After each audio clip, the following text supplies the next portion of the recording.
My father, Benjamin Carter, was 84 years old.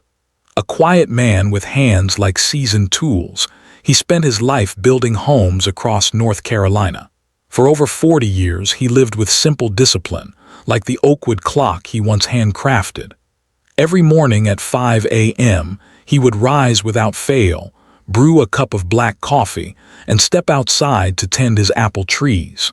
To me, he was indestructible, but one day as he looked at little Emily and gently asked, "What's your name again?" something inside me broke. There was no pain, no fall, no sudden illness, just silence, a soft unraveling. His body, it seemed, had begun its quiet goodbye. Like many people, I used to believe that death comes suddenly, a phone call in the night, a dramatic turn of events. But now I know that the body has its own language, soft, subtle, and often missed. It whispers months, even a year before life ends. And if you know what to look for, you won't be blindsided like I was. You won't be left wondering if you did enough, said enough, or showed up when it mattered most. In this video, I want to share with you 7 quiet but powerful signs that may appear in the final year of an elderly person's life. These signs are not meant to frighten you, but to prepare you, to give you clarity in the fog of decline, and to help you make the time that remains rich with love, comfort, and dignity. Whether you're a son, a daughter, a caregiver, or a close friend, what you learn here could help you give someone you love the most peaceful ending possible. Please stay until the end, because even recognizing just one of these signs could mean the difference between regret and grace. So what was the first change I noticed in my father, long before the rest of us understood what it meant? Not everyone eats less because they're dieting. Sometimes it's the body's quiet way of letting go. The first time I noticed it was on a Sunday morning. My father, Benjamin Carter, stood by the porch wearing his favorite blue shirt, the same one he had worn for years, one he used to button without thinking. But that day, the collar hung low and the sleeves looked almost too long, as if they belonged to someone else. At first, we told ourselves it was just age, or maybe a new laundry detergent shrinking his other clothes. But deep down, something didn't feel right. His belt had to be tightened an extra notch. His appetite, once strong and steady, had faded. Breakfast turned into a few nibbles. Lunch became optional. He said food didn't taste the same, that everything felt heavy in his mouth, even soup. We thought maybe he was just trying to eat healthier. Maybe this was a phase, so we did what most families do. We cooked more, brought his favorites, made shakes, encouraged every bite, but every meal turned into a quiet battle. He ate because we asked, not because he wanted to, and after each meal he would sit still, uncomfortable, too full from too little. I didn't understand it then. I just wanted him to get strong again, but what we didn't know was this. When the body starts to shut down, it stops asking for fuel.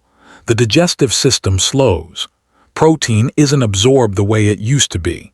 Muscle mass quietly melts away, even if weight doesn't seem to drop right away. There's a number I came across later that still echoes in my head. According to JAMA Geriatrics, over 61% of elderly adults lose more than 7% of their body weight in the final 12 months of life. And it rarely happens suddenly. It's slow. It's silent. Like the way my father's shirt started to no longer fit. Like the way he stopped asking for seconds. The lesson I learned came late, but it's one I carry with me. Don't force food. Don't measure love by calories. What matters more is comfort. Soft, nourishing meals in smaller portions. Foods that are easy to swallow. Enzymes to help digestion. A little loosen to protect muscle. And most importantly, listening when the body whispers instead of waiting for it to shout. But that was only the beginning, because as the weeks went on, another change arrived. One that no amount of sleep could fix. And this time, it wasn't his appetite that faded. It was his strength. When it takes 3 breaks just to make it to the porch, that's no longer ordinary fatigue. My father used to start every morning the same way. By 5:30, he was already outside, walking barefoot across the cool grass, checking on the apple trees behind the house. Rain or shine, that routine never changed. Until one day it did. At first, I noticed he stayed in bed a little longer. Then he started skipping mornings altogether. "I'm just a bit tired," he'd say, waving me off. I believed him. Who would?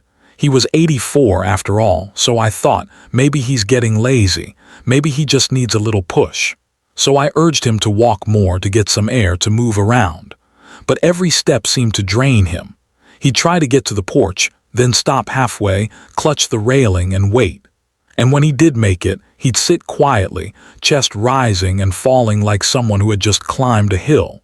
It wasn't just sleepiness. It wasn't that he hadn't rested. He was sleeping more than ever, napping in the afternoons, dozing off in the middle of conversations. But the exhaustion stayed. That's when I began to understand. This wasn't tired from a long day. It was the kind of fatigue that came from deep inside, from a heart that no longer pumped like it used to, from muscles starved of oxygen, from a body quietly shifting into energy conservation mode. Like a home dimming all its lights to save the last bit of power for the essentials. There's a difference between needing rest and being drained by life itself. And the mistake many of us make, including me, is pushing the ones we love to stay active when their bodies are asking for stillness. I bought him new shoes, suggested daily walks, even set up a gentle yoga mat in the living room. But each time I watched him try, only to end up more pale, more breathless, more withdrawn. What he needed wasn't motivation. He needed permission to slow down. That's the lesson this chapter taught me. Sometimes, love looks like offering a comfortable chair by the window instead of a walk around the block. Sometimes, it means letting someone rest without guilt. And it means understanding that when the body starts to tire in this way, no amount of sleep can truly recharge it. But that wasn't the only change. Because as his strength faded, so did something else. His words, his stories, and slowly, the man we once knew began slipping away in silence. It's not that he didn't remember her name. It's that his brain was quietly closing the doors of memory. It started with small things. My father, Benjamin Carter, once remembered every birthday in the family without a calendar. But one afternoon, as we gathered around a cake for Emily's 7th birthday, he leaned over and asked me, "Is it her birthday already?" I smiled, thinking it was a simple slip. But then he asked it again just 10 minutes later. Soon after, he confused the days of the week, misplaced his reading glasses in the fridge, and called me by my brother's name. At first, we wondered if it was early Alzheimer's, but the doctors said no. No official diagnosis, no major disease, just a slow decline in blood flow to the brain. Just age, they said. But for me, it was the beginning of watching a man fade one thought at a time. What hurt the most wasn't just the forgetting. It was how quiet he became. My father loved music. He'd hum old jazz tunes while repairing the fence or washing dishes. But now the music played and he just listened. No humming, no tapping his fingers, just silence. Like the notes didn't land where they used to. Conversations shortened too. He answered in nods, in short phrases, like speaking had become a chore instead of a joy. I thought maybe he was upset. Maybe we had done something wrong. So I tried to pull him back, show him pictures, ask him questions, push him to remember. But each time I did, I saw his eyes cloud over, as if I had asked too much of a mind already tired. Later, I learned that many elderly people, even without a disease like dementia, slowly lose their emotional and memory connections simply because the brain is no longer receiving the oxygen and nutrients it needs. It's not stubbornness. It's not forgetfulness by choice. It's biology, a gradual retreat. The mistake we often make is trying to drag them back into our world when what they need is for us to enter theirs. I began to stop asking him to remember and started sharing stories instead. "Dad, remember the red truck you fixed in '82? Or, you used to sing this when Mom baked bread, didn't you?" I created spaces that felt familiar. Turned off the television, let the sun in, sat beside him without pressure, without questions. And in those quiet moments he didn't need to speak. I could feel he was still there. But as his mind wandered further from us, another danger crept in. One that didn't come from inside his head, but from outside his body. The kind that started with a small cough or a scratch that just wouldn't heal. My father, Benjamin Carter, used to call his best friend every Friday night without fail. They'd talk about the weather, old baseball games, and whatever new problem had popped up in the neighborhood. But one week the call didn't happen. Then another. And another. I asked if he wanted to reach out, and he simply shook his head. "Maybe next week," he said. But next week never came. He stopped watching baseball too. This man who once shouted at the TV during the ninth inning now just stared blankly at the screen. Even when I tried to make him laugh with one of our old inside jokes, the kind that used to make him snort with laughter, he gave only a faint smile, the kind that never reached his eyes. At first, I thought it was sadness. Maybe depression. Maybe he missed someone, but what I came to learn was something quieter, something more invisible. As his body grew weaker, so did his connection to the world around him. The heart still beat, the breath still came, but the emotions faded, like a lamp still plugged in, but the bulb growing dimmer with each passing day. His withdrawal wasn't about loss of interest. It was about energy. Just like walking or eating took effort now, so did feeling. Science confirms it too. Emotional processing, even joy or love, requires mental and physical resources. And when the body starts conserving itself for survival, it lets go of what feels optional. Not because it wants to, but because it has to. The mistake I made was trying to fill the silence. I'd bring up stories, try to cheer him up, ask questions he didn't have the strength to answer.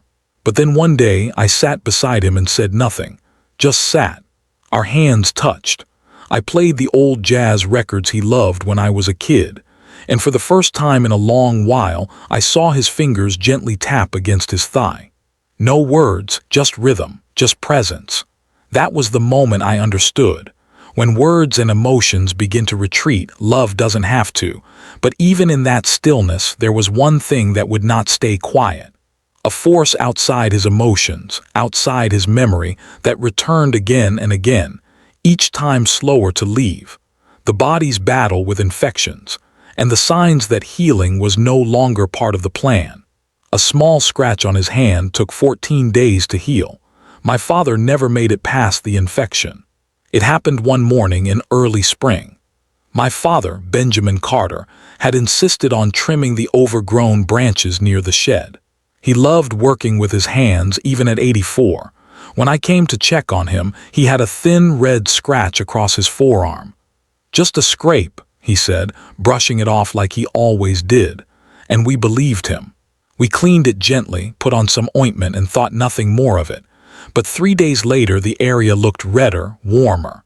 A low fever followed. He seemed more tired than usual, slept longer, and ate less. It wasn't dramatic. There was no loud cough, no hospital trip. But by the time we noticed something was truly wrong, the infection had already spread too far for his body to fight. What we didn't understand at the time was that his immune system had quietly stepped back. In older adults, especially in the final stages of life, the body no longer responds to threats the way it used to. Cuts don't heal as fast. A mild UTI can become a week-long battle. A cold lingers. And what looks like fatigue or confusion may actually be the only visible sign of a deeper issue. In fact, studies show that in people over 80, infections often manifest not through pain or fever, but through changes in alertness, appetite, or even mood. My father didn't complain. He didn't ask for help. He simply slowed down a little more each day until the light in his eyes dimmed. Our mistake was subtle but costly. We kept checking his temperature, but we didn't check his behavior. We waited for a cough but ignored his growing silence. What I've learned is this: you don't need to be a doctor to catch an infection early. You just need to pay attention. Look at their skin each morning. Notice if they wince while urinating. Smell their breath. Feel the warmth of their hands. But more than anything, observe the shifts. Are they more distant today? Did they skip a meal they usually enjoy? Do they seem less steady or more confused? These are the whispers of an immune system that can no longer shout.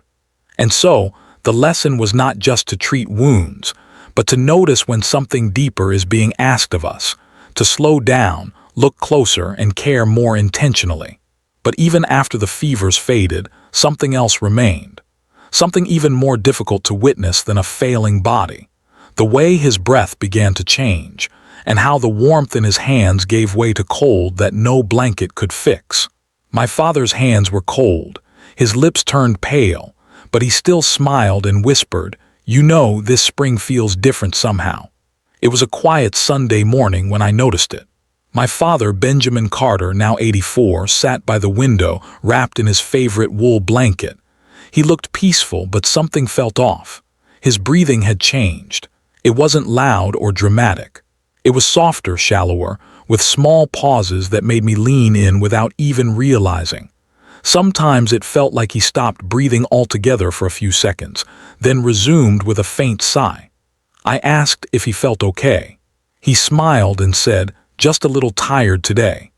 I thought maybe it was a chill, maybe a little congestion, but when I touched his hand it was cold, not from the weather but from the inside. His fingertips had turned slightly bluish, and his lips had lost their usual color. I covered him with another blanket, made him tea, but nothing seemed to warm him up. I didn't know then what I know now.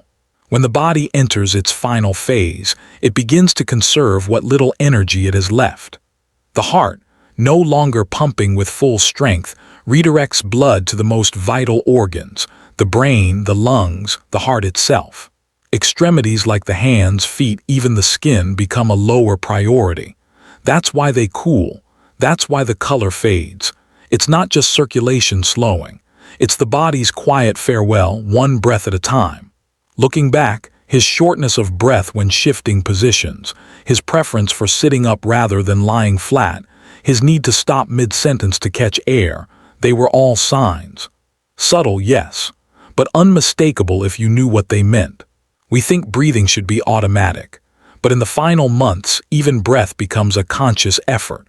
The lungs begin to stiffen, fluid may build up, and the rhythm of life that once seemed effortless starts to flicker, like a machine running low on power, keeping just enough to stay alive, no more. What helped wasn't medicine, it was comfort. We raised the head of his bed with extra pillows, let him sit in his old armchair by the window where the breeze from the porch drifted in. We opened the windows gently to let fresh air circulate. We avoided heavy blankets and stuffy rooms. The goal was no longer to fix, but to ease, not to intervene, but to accompany. And in that stillness, with every slow inhale, I began to understand what it meant to truly be present. Because even as the breath fades, something else lingers. A chance, maybe the last, to make peace, to say what matters most, and to prepare for the quiet moment when goodbye becomes a whisper, not a cry. What I regret most is that I never asked my father, was there something you still wanted to do with your life? In those final months, I thought I was doing everything right. I brought the right meals, managed his medicine schedule, sat through every doctor's appointment. I kept the house clean, the bed sheets fresh, the thermometer close by. But I never asked him what really mattered. I never asked about the things he hadn't said, the memories he still held close, the dreams he never got to chase.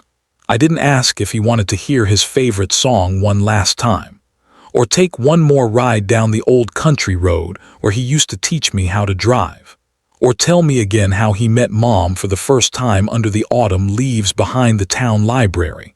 Because no one ever teaches us how to prepare for goodbye. They teach us how to fight for life, not how to honor its closing chapter. We are trained to focus on survival, on vitals, on logistics, but in doing so, we often miss the most human parts of dying, the chance to share, to listen, to preserve. I would give anything now to have a recording of his voice saying my name, to hold a notebook with his stories written in his own uneven handwriting, to know what he would have said if I had simply asked, "Is there something left undone in your heart?" That silence haunts me more than any medical report ever did. But for you, it doesn't have to be this way. You still have time to ask, To sit beside your mother or father and say, "Tell me something I don't know about you." Record their laughter. Take photos holding their hand. Make a small photo album together. Plan a short drive to somewhere familiar, somewhere simple. Let them touch the world one last time on their own terms. And more than anything, create your own ritual of closure, a final gesture, a goodbye filled not with panic but with peace. It can be as simple as holding them close and saying, "Thank you," or "I forgive you," or "I love you." Because when the breath fades and the light goes dim, those are the words that will stay. And as you carry that memory forward, remember this final truth. The greatest gift you can offer someone at the end of their life is not just care, it is dignity. And now we arrive at the closing reflection, where everything we've shared comes together in a single, quiet understanding. When my father passed, I didn't cry from regret. I cried because I knew I had done everything I could to help him leave this world in peace. There are 7 quiet signs the body gives us in its final year. Subtle weight loss, a fatigue that no amount of sleep can fix, the slow fading of memory, the emotional retreat into silence, repeated infections that take longer to heal, breathing that grows softer and more fragile, and finally, the missed moments, the unspoken words, the unsaved stories, the last touch we forget to give. If you've seen even one of these signs in someone you love, don't wait. This isn't about fear. It's about preparation. Not to fight the inevitable, but to walk beside it with grace. Not to hold on desperately, but to give love exactly when and where it matters most. If I could go back, I would have asked him more questions. I would have recorded his voice, sat longer by his bed, left fewer tasks undone just to be fully present. But still, in those final weeks, I learned something sacred. Dying is not the opposite of living. It is a part of it. And when done with love, it can be the most beautiful act of all. So if you're watching this now, I invite you to take one small step. Write a letter to your mother. Ask your father what he still remembers from childhood. Record your next conversation, or simply hold their hand without saying anything at all. These small actions become eternal gifts. And when that final moment does come, you'll know you did not let it pass in silence. Please share this video with someone who may be walking through this journey, someone caring for a loved one. Because sometimes a single reminder, a single story, a single click can become someone else's peace tomorrow. And that truly is what love looks like at the end.